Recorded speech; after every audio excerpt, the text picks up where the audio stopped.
देखिए, ये उत्तर प्रदेश में बिजली को लेकर पहले हाहाकार मचा रहता था। बिजली की व्यवस्था बेहतर हुई है, इसमें कोई शक नहीं। लेकिन बिजली के मामले में जिस तरह से उपभोक्ताओं से वसूली हो रही है, ये मीटर जिस तरह से लोगों से मीटर के नाम पर दो दो तीन तीन बार। अच्छा, मज़ेदार बात ये सब स्मार्ट मीटर फ्री में लगाए गए हैं। ये पैसा इसका जनता से नहीं लिया जाता। किसका इतना इंटरेस्ट है? क्यों ये मीटर लाखों की संख्या में खरीदे जाते हैं, लगाए जाते हैं और बाद में ये काम नहीं करते? ये अभी एसएल की बात आ रही थी और एलएनटी की बात आ रही थी। इसका पैसा देता कौन है इस मीटर की खरीद का? ये तो महंगे मीटर आते होंगे। ये महंगे मीटर आते हैं और मीटर का एक सरचार्ज होता है जो उपभोक्ता से लिया जाता है और 20 साल तक लिया जाता है, जब तक आपके घर में मीटर लगा रहेगा। और वो पता नहीं कै लाख का वो मीटर है कि आपको पूरी जिंदगी उसका चार्ज देना है। ये भी आप ये एक नया भ्रष्टाचार निकल के सामने, ये भी एक रहस्य है जो नहीं जान पाएंगे। उत्तर प्रदेश में ओह माय गॉड 4000 करोड़ का पीएफ घोटाला बिजली विभाग में हुआ। अब तो मुझे लगता है डिबेट जल्दी खत्म हो, मैं घर जाऊं और चेक करूं अपना सब बिल। ब्रजेश जी, उत्तर प्रदेश में 4000 करोड़ का पीएफ घोटाला बिजली विभाग में हुआ। उस समय के जो घोटाला खुला, उसके एमडी और प्रमुख सचिव आज उनको इस सरकार ने कहाँ तैनात कर रखा है? हाँ, महत्वपूर्ण पोस्टिंग दे रखी है। ये बताएं लोग कि आलोक कुमार और अपर्णा यू, जिनके खिलाफ सीबीआई जांच चल रही है, उन पर कोई कार्रवाई नहीं हुई। उनको लगातार सरकार अपनी गोद में बैठाए हुए है। जो सरकार ये बात कहती है कि हम जनता के लिए हैं, पारदर्शी सिस्टम है, भ्रष्टाचार के खिलाफ जीरो टॉलरेंस है, वो जनता को नोच रहे हैं लोग अफसर, जनता के लिए कुछ नहीं। देखिए, मामला था भीड़ छांटने का, लेकिन दौर चल पड़ा हलवा बांटने का। मतलब जाना था जापान, पहुंच गए चीन और बजाने लगे बीन। तो ये जो व्यवस्था चल रही है उत्तर प्रदेश में, ये अफसरों का लूट मार है। भ्रष्टाचार रुक नहीं रहा है। अब वो भी एक सवाल आया था, बताइए किसका बिल ज्यादा आता है, कितनी शिकायत आ रही हैं? मैं खुद बीकेटी डिवीजन जो है बिजली विभाग का, उसमें रहता हूँ। एक बार 1,70,000 बिल आया, सही कराए तो 30,000 हुआ, जमा कर दिया। अगले महीने फिर 1,27,000 दिखाने लगा, फिर मीटर बदला गया, फिर सही हुआ, फिर 14,000 बिल जमा किया। 3 बार मीटर बदल गया है। और एक्सियन है एसपी मिश्रा, हनुमान प्रसाद मिश्रा, नोट कर लें, उनसे पूछ लें, जाके हमारी जांच करा लें। अब बताइए, आप जैसे धाकड़ पत्रकारों के साथ अगर ये हो रहा है तो नवीन भाई के साथ तो मुझे सहानुभूति है। नहीं, देखिए ऐसा है कि चूहा निकालने के लिए पहाड़ नहीं खोदना है, चूहा निकालने के लिए बिल खोदी जाती है। तो जब आप सही आदमी के बजाय उपभोक्ता को परेशान करेंगे, मीटर वाले छुएंगे नहीं, तो क्या होगा? अच्छा, देखिए, हमारे यहाँ कहा गया है कि भाई अगर जख्मी दिल और बिजली का बिल अगर ये समय पे नहीं भरेगा तो ये आगे बड़ा कष्ट देता है। तो जनता को, दिल को जख्मी न करो। अच्छा, नवीन जी भी क्या करें? नवीन जी जानते हैं, एक बार पापा ने बिजली बिल बच्चे को भरने दिया, जाओ बेटा बिल भर आओ, और बेटा गया, वो लॉटरी टिकट खेल गया, हार गया।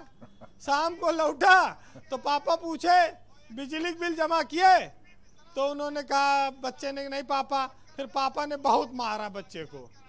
फिर अगले दिन सवेरे घर पे एक स्विफ्ट डिजायर कार सामने खड़ी थी, सफेद रंग की। सब लोग निकले, बड़े आंसू बह रहे थे, रो रहे थे। पता लगा बिजली विभाग की गाड़ी आई है, बिजली काटने आई है। पापा ने फिर लड़के को बहुत मारा।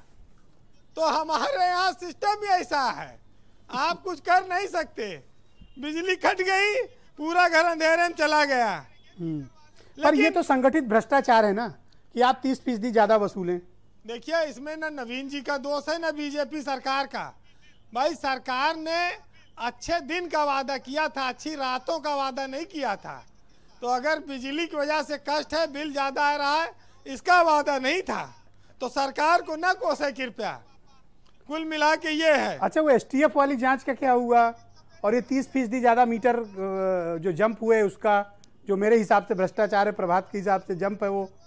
देखिए ये भ्रष्टाचार तो बहुत बड़ा है। मीटर खरीदने में अलग घपले घोटाले आप बता रहे हैं। बिल्कुल होता है, लेकिन समस्या ये है कि अभी जो बात आई कि जन्माष्टमी पर 8 जिलों की बिजली गुल हुई थी, उसमें मुख्यमंत्री का जिला था गोरखपुर, प्रधानमंत्री का जिला था बनारस, राजधानी लखनऊ थी, मथुरा श्रीकांत शर्मा जो ऊर्जा मंत्री जिला है, सब जगह ये आया था। अब एसटीएफ ने क्या जांच किया, किसको पकड़ा, खाली यही आपको बताया ईएसएल और एलएनटी के एक अधिकारियों पे कार्रवाई हुई, यही दुनिया को पता है। इसके अलावा क्या हुआ ये किसी को नहीं पता है। तो ये जो स्थितियां ब्रजेश जी, ये बिजली विभाग समुद्र है, ये घोटालों का भी समुद्र है। बिजली मंत्री जी एक बार हो जाता था, अपने यहाँ कहा जाता था, उसकी साथ पूछते बैठकर खाती थी, करोड़ों अरबों खरबों कमा लेते थे लोग। या तो यूपी में आदमी बिजली मंत्री बनना चाहता है या सिंचाई मंत्री, क्योंकि सबसे ज्यादा माल, ऊपरी कमाई सबसे ज्यादा यही है जी। अब ये तो क्या ये कोई कार्रवाई होगी, हम उम्मीद करें ये 30% जो ज्यादा वसूला गया है ये उपभोक्ताओं को वापस होगा, हमारे बिलों में एडजस्ट होगा या नहीं होगा? बगल का राज्य है दिल्ली, दिल्ली से उत्तर प्रदेश को सीखना चाहिए। केजरीवाल अपने उपभोक्ताओं को सस्ती बिजली देते हैं, केजरीवाल के हाथ में जितना है उतना करते हैं, लेकिन यहाँ पर बिजली का सबसे ज्यादा महंगा रेट है। लखनऊ में तो 7-8 रुपया करीब होगा, नोएडा में तो 10 रुपया पहुंच रहा होगा यूनिट के हिसाब से। ये महंगाई, ये लूट, उपभोक्ता को जितना, ये वेलफेयर स्टेट कहा जाता है, लेकिन सारे टैक्स उपभोक्ता पर लगते हैं, सारे हर साल दूसरे साल बिजली बिल बढ़ाने की व्यवस्था शुरू हो जाती है। कितना बोझ डालेंगे जनता पर? लोग मर रहे हैं महंगाई से, बेरोजगारी से, लोग करा रहे हैं सरकार के टैक्स से, उनको निजात दीजिए। पता नहीं कौन सी सरकार आएगी जो ऐसा काम करेगी। ये तो शुक्र मनाएं कि अखिलेश यादव की सरकार ने उत्तर प्रदेश में बिजली के इंफ्रास्ट्रक्चर के निर्माण में बहुत काम किया था, तो आज ये बिजली का डिस्ट्रीब्यूशन और लाइन लॉस कम हुआ है। बीरेन जी, मैं आपसे एक अनुरोध करूंगा, आप अपने रिपोर्टर्स को लगाइए, इस पूरे मामले की तहकीकात कराइए। स्मार्ट मीटरों की खरीद से लेके लगने, इंस्टॉलेशन से लेके, ये जो कुछ भी अतिरिक्त वसूली हुई है इस पे, इसकी व्यापक जांच कराइए और अपने प्रदेश भर के रिपोर्टरों को अलर्ट करिए और इसकी व्यापक जांच कराइए। मुझे लगता है ये हर एक व्यक्ति से जुड़ा हुआ मुद्दा है, हजारों करोड़ का खेल निकलेगा और ये बहुत गंभीर मामला है। ये मतलब इस मामले को कोई हल्के में नहीं लिया जा सकता। ये संगठित अपराध है, ये क्राइम है, ये लूट है, ये भ्रष्टाचार है। अच्छा, आप लूट और क्राइम की बात तो कह रहे हैं, जब ये मणिलाल पाटीदार का कुछ नहीं कर रहे हैं तो आप बिजली विभाग का घोटाला हम आप खोल देंगे तो ये क्या करेंगे? पशुपालन घोटाला हुआ था, उसमें आज मंत्री के कमरे में बैठ के हुआ था, 2 मामले आए, कुछ कार्रवाई हुई? तमाम सारे ऐसे अधिकारी और लेकिन मैं फिर भी चाहता हूं कि आप अपने रिपोर्टर्स को लगाइए इस काम में।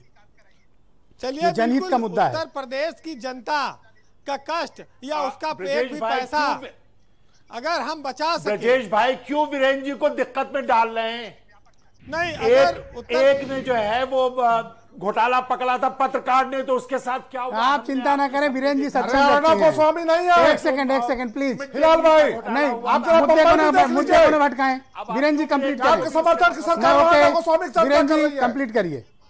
चलिए, हम देश में लोकतंत्र, एक सेकंड नवीन जी तसल्ली। ओके, वीरेंद्र जी कंप्लीट करिए।